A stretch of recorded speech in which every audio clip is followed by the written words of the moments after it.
Hopscotch is a fun kids game where players try to get all the way across a hopscotch board drawn on the ground in chalk.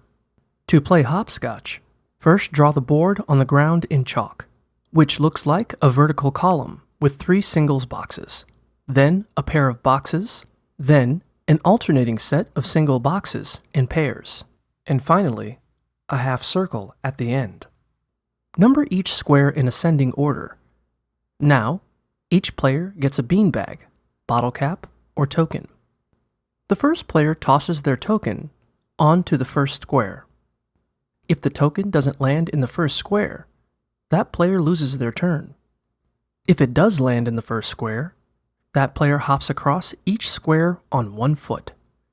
When they come to a pair of squares, that player must land with 1 foot on each square before hopping to the next square.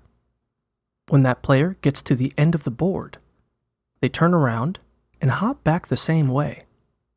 If they make it back without falling or landing on the wrong square, they succeed at the round, and the next player goes. On their next turn, they try to throw their token on the second square this time. If they succeed again, they try to get their token on third square their next turn, and so on.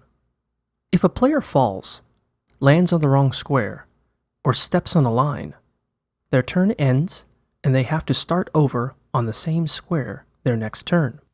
The first player to get all the way up and down the board with their token wins.